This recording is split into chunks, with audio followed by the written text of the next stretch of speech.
Good morning, everybody. Let's experiment with pulse width modulation. I've got a circuit right here that creates PWM that we're seeing on the scope right here.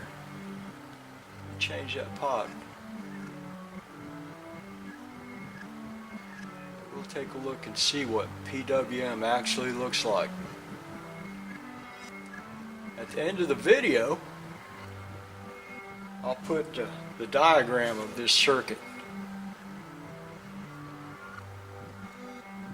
so that you can recreate the circuit and experiment with PWM. Now, what pulse width modulation is,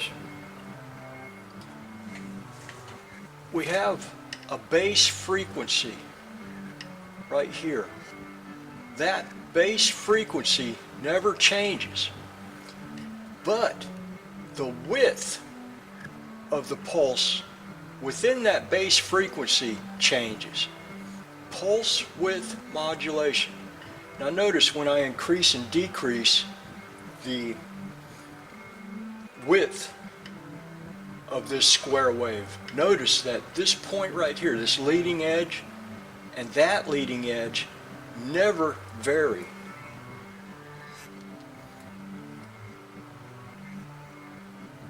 Look at that. Isn't that amazing?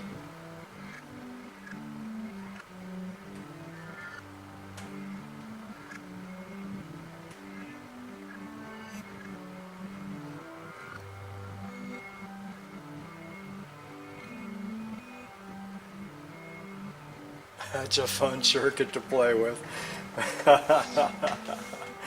That is a fun circuit to play with. Let me show you some waveforms of this circuit. Right now we're looking at the output of the final stage. Let's go over here and we'll look at the triangle wave generator's output. This circuit right here generates that waveform right there, that triangle wave. I'll show you the schematic diagram of that circuit right there. But it consists of a square wave comparator. It's actually an op-amp used as a comparator function, and an integrator to make this triangle wave. I'll show you the output of the square wave if I can get on it.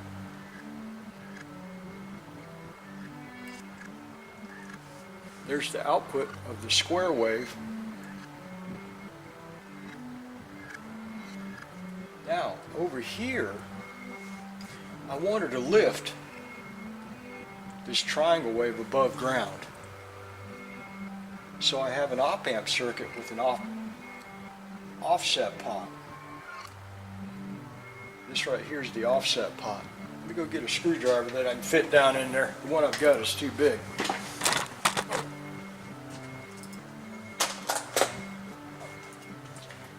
Slight earthquake right there. I'm tripping over the tripod. Okay, watch this magic right here. I'm going to turn this pot right here. And you can see that I'm moving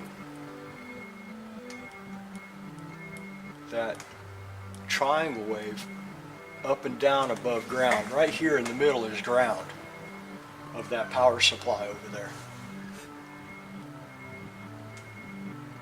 I wanted to get this set right at ground, right there.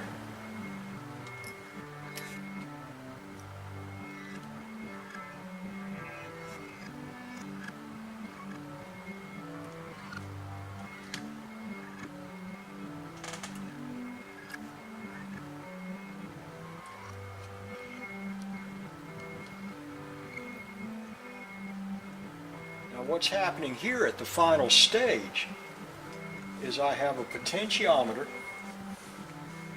that I'm moving a reference voltage into and out of that triangle wave. Let me get 2 scope probes on that oscilloscope right there, and we'll look at the reference voltage and we'll look at the triangle wave at the same time. Triangle wave and the reference.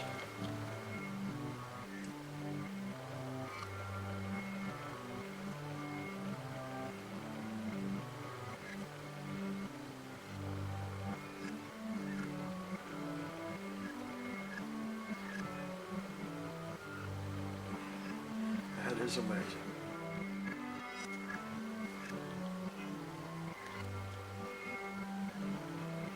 There's the reference moving up, and the pulse width modulation getting narrower and narrower, and then at 0%, down here is 0% pulse width modulation. Up here is 100% pulse width modulation. And right there is about 50% pulse width modulation.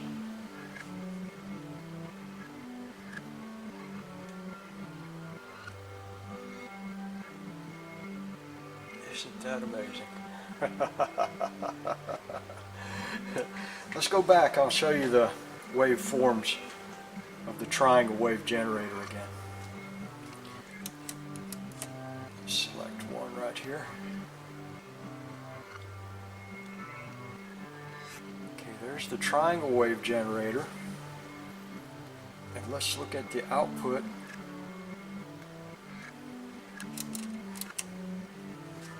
of the square wave generator. Let me shrink that down a little bit.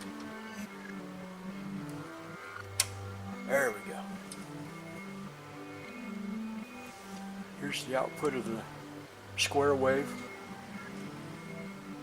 And here's the output of the triangle wave.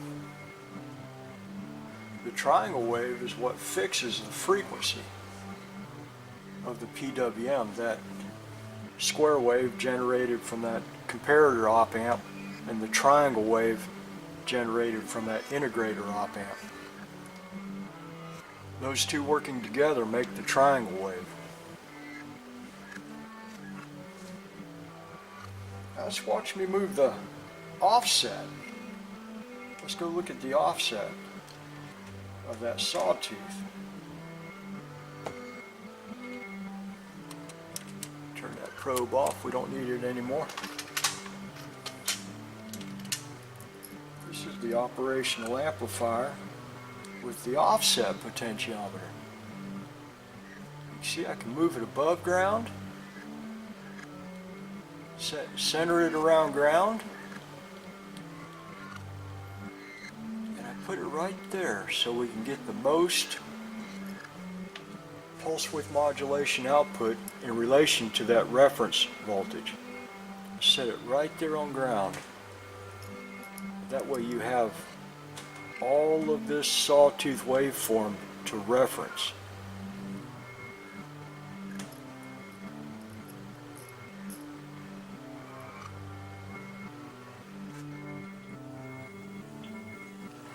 Evening, everybody. Let's talk about the circuit that we used to experiment with pulse width modulation. Up here we have a circuit that generates the triangle wave centered around ground. Here we're using an LM741CN and an LM301AN. The output of this operational amplifier is the triangle wave. Now over here on the output of the LM301AN, we have a plus and minus square wave. They both work together to create that triangle wave and square wave. Now the supply pins up here, I'm using a plus and minus 15 volts DC. And down here I'm using a plus and minus 15 volts DC. This operational amplifier right here, I'm using plus 15 in ground for its supply. And that's how its output didn't swing below ground. If we add a supply pin down here that was negative 15 volts, our PWM would have swung from plus 15 volts to minus 15 volts. The output of the LM741 is fed into this operational amplifier circuit right here. The purpose of this operational amplifier is this offset potentiometer. That allows us to raise that triangle wave so that it's sitting, so that the bottom of the triangle wave is sitting on ground by adjusting this potentiometer right there. We saw that in the video.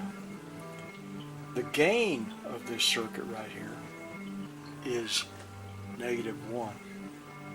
Here's the gain formula right here. Gain is equal to negative R feedback divided by R in. Here's our feedback resistor of 15K and our input resistor of 15K. 15K divided by 15K is 1. What is that negative symbol right there representing that formula? This is an inverting amplifier circuit right here. And what that means is that if we have a positive input on a positive voltage on the input, we will have a negative voltage on the output.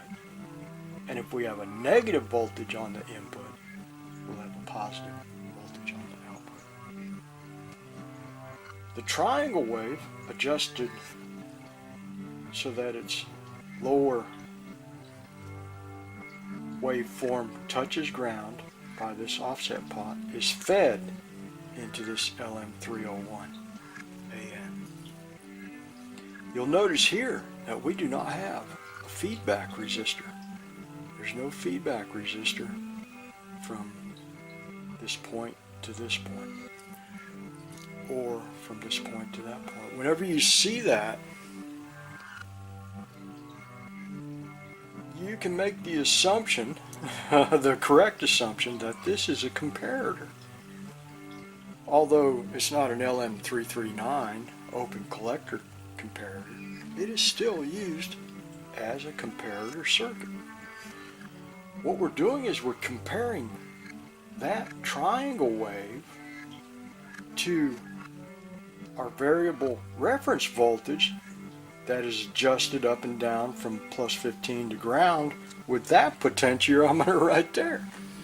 And we saw that also. We saw where we were looking at the triangle wave and the variable reference voltage moving up and down within that triangle wave with the two oscilloscope probes. Now, let's say for instance, our reference voltage was right here, then the output would be fairly narrow. And if our reference voltage was way down here, you see how we have more waveform, triangle waveform right there that the reference is covering. And so our PWM would be wider. There's the circuit right there.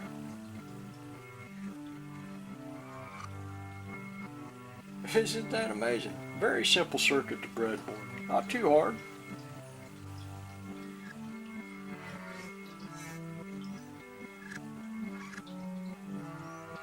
Let's pull out the old college book and we'll talk about that triangle wave, square wave generator circuit.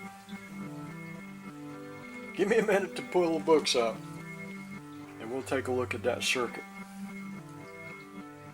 Okay. Here's my college book showing that very circuit we used to generate the triangle wave. Now the triangle wave is output of the LM741 at this point right here, reference to ground. There's also a square wave at pin 6 of the LM301. Now here's the square wave. Here's the triangle wave. Let's try and analyze what's going on here. Let's make the assumption that when we fire up this circuit, pin 6 is nearly 15 volts. That's plus V saturation.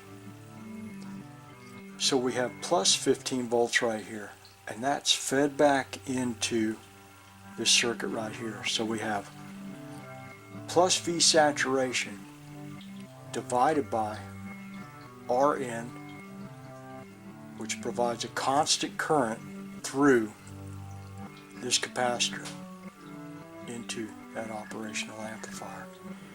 That constant current is this right here. And when we get to this point right here, pin 3 is negative. And so that causes the output of the LM301 to snap negative so that it comes down here. Now we're at negative V saturation.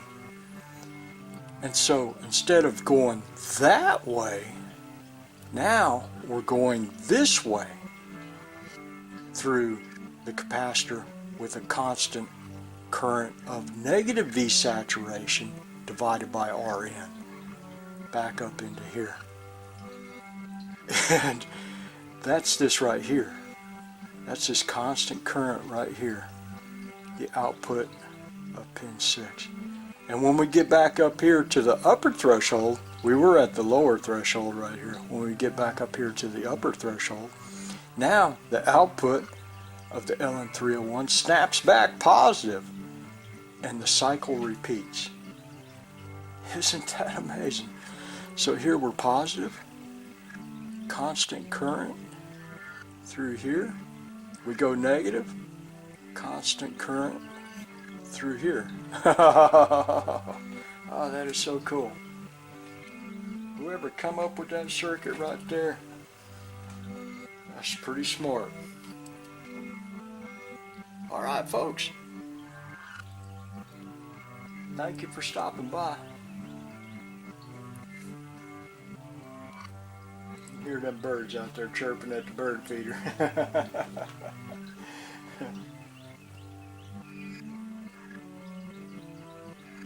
We'll see you next time.